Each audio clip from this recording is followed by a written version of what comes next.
दोस्तों, आज की कहानी पाप और पुण्य। किसी समय में चरवाहों के एक गांव में एक विशाल वृक्ष के नीचे बिल में विषधर नामक एक लंबा काला सर्प रहता था। वृक्ष गांव के एक खेत के कोने में था। वहां पर जो भी जाता विषधर उसे डस लेता और वह व्यक्ति तत्काल ही मृत्यु को प्राप्त हो जाता। सर्प के डर के मारे लोगों ने उधर जाना ही छोड़ दिया। गांव के चरवाहे लड़के जब अपनी गायों को जंगल चराने जाते तो रास्ते में वही खेत पड़ता। चरवाहे लड़के इस बात का बहुत ध्यान रखते कि वे सदैव पगडंडी पर चलें और भूल कर भी उस वृक्ष के निकट न जाएं। मगर इतनी सावधानी बरतने पर भी कोई न कोई उधर चला ही जाता और काल का ग्रास बन जाता। एक दिन संध्या के समय गांव में एक सन्यासी आए। वे उसी पगडंडी से गुजर रहे थे जिससे चरवाहे गुजरते थे। संयोगवश चरवाहे लड़के जंगल से वापस लौट रहे थे। इधर सन्यासी किसी शांत स्थल की खोज में थे जहां पर बैठकर वे ईश्वर का ध्यान कर सकें। तभी उनकी नज़र उसी विशाल वृक्ष पर गई जहां विषधर सर्प रहता था। सन्यासी ने चरवाहे लड़कों से पूछा, लड़कों, यह खेत किसका है? मुझे उस वृक्ष के नीचे ध्यान लगाना है। खेत का मालिक नाराज तो नहीं होगा? खेत का मालिक तो कुछ नहीं कहेगा बाबा, एक लड़के ने कहा। मगर आप वहां मत जाना, वहां विषधर नाम का एक लंबा काला नाग रहता है। वह अत्यंत क्रोधी है। यदि आप वहां गए तो वह डस लेगा। ओह, ये बात है। चलो, कोई बात नहीं, मैं वहां जाकर ध्यान लगा लूँगा, कहकर सन्यासी उस विशाल वृक्ष की ओर चल दिए। चलो चलो, ये बाबा बचेंगे नहीं, किसी लड़के का स्वर उभरा और सभी लड़के अपने अपने घर चले गए। इधर सन्यासी सर्प के बिल के पास पहुँचे ही थे कि विषधर नामक वह लंबा काला सर्प फुर्ती से बाहर आया और फन उठाकर फुफकारने लगा। सन्यासी ने तेजी से कोई मंत्र पढ़ा और अगले ही पल विषधर का सिर झुकता चला गया। वह निढाल होकर जमीन पर लेट गया। सन्यासी ने कहा, देखो, मैं ईश्वर का ध्यान करूंगा, तुम विघ्न मत डालना, समझे? कहकर सन्यासी वहीं वृक्ष के पास ध्यान में लीन हो गए और सर्प वहीं पड़ा रहा। धीरे धीरे मंत्रोच्चारण करते हुए सन्यासी की आंखें मुद गई। उनका संबंध दुनिया से टूट गया और सीधे ईश्वर से जाकर जुड़ गया। और कई घंटे बाद जब सन्यासी की आंखें खुली तो उन्होंने देखा कि विषधर उसी तरह निढाल सा जमीन पर पड़ा है। उन्होंने मुस्कुराकर सर्प से पूछा, तुम अभी यहीं हो? जी महाराज, सर्प ने जवाब दिया। तुम सुधर क्यों नहीं जाते? तुम जानते हो कि तुम्हारे जहरीले डस से लोगों की मृत्यु हो जाती है। सन्यासी ने विनम्रता से कहा, मैं खुद यही चाहता हूँ महाराज कि मैं सुधर जाऊँ, मगर क्या कहूँ, मुझे आदत सी पड़ गई है।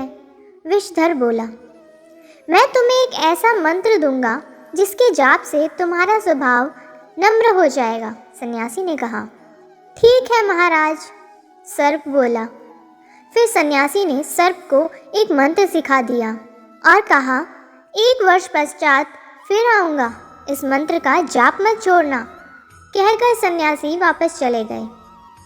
जब वह वापस लौट रहे थे तो रास्ते में उन्हें चरवाहे लड़के मिले। उन्होंने सन्यासी को जीवित देखकर पूछा, महाराज, उस नाग ने आपको कुछ नहीं कहा? चरवाहे लड़के आश्चर्यचकित सन्यासी को तके जा रहे थे।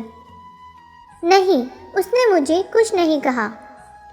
और हाँ, अब वह एक अच्छा सर्प बन गया है, अब वह किसी को कुछ नहीं कहेगा। कहकर सन्यासी आगे बढ़ गए। मगर चरवाहे लड़के यह सुनकर जड़वत से रह गए थे। उन्हें विश्वास नहीं आ रहा था कि जो कुछ सन्यासी कह रहे हैं वह सब सच है। मगर सन्यासी को जीवित देकर उन्हें विश्वास भी करना पड़ा। फिर जल्द ही यह बात सारे गांव में आग की तरह फैल गई कि वृक्ष वाला सर्प नम्र स्वभाव का हो गया है। तब असल में हुआ भी यह कि एक चरवाहा लड़का भूल से वृक्ष वाले सर्प के सामने पड़ गया। वह सर्प के इतना नज़दीक था कि यदि सर्प चाहता तो एक ही झटके में उसे समाप्त कर सकता था, मगर उसने लड़के को कुछ भी नहीं कहा और वापस अपने बिल में चला गया। यह सब कुछ बहुत से लोगों ने अपनी आंखों से देखा और इस पर विश्वास किया। फिर जैसे जैसे समय बीतता गया, गांव वालों ने देखा कि सर्प बहुत नम्र स्वभाव का होता जा रहा है। धीरे धीरे गांव वाले उसका डर भूल गए। अब वह किसी को भी नहीं काटता था। सर्प भी आराम से अपना जीवन यापन करने लगा। अब वह घास, फल, फूल आदि खाकर पेट भरता था। जीवों का भक्षण करना उसने पूरी तरह त्याग दिया था। मगर वक्त को यह शांति मंजूर ना थी। जैसे जैसे सर्प नम्र स्वभाव अपनाता गया, उसकी मुश्किलें बढ़ने लगी। अब जब भी चरवाहे लड़के खेत से गुजरते, विषधर को पत्थर मारे बिना ना रहते।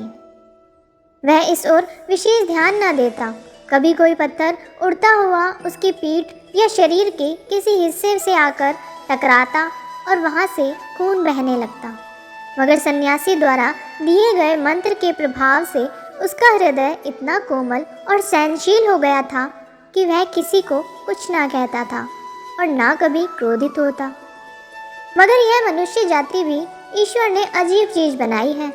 यह जिस वस्तु से डरती है उसका नाम तक लेना पसंद नहीं करती और जिस वस्तु को डराती है उसके प्राण लिए बिना नहीं छोड़ती।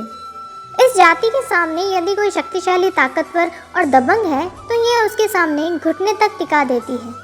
लेकिन यदि इसके सामने कोई अच्छा और नम्र स्वभाव बनना चाहे तो यह उस पर जुल्म करती है और उसे वापस उसी स्वभाव को अपनाने पर उतारू करती है जिसे वह छोड़ना चाहता है।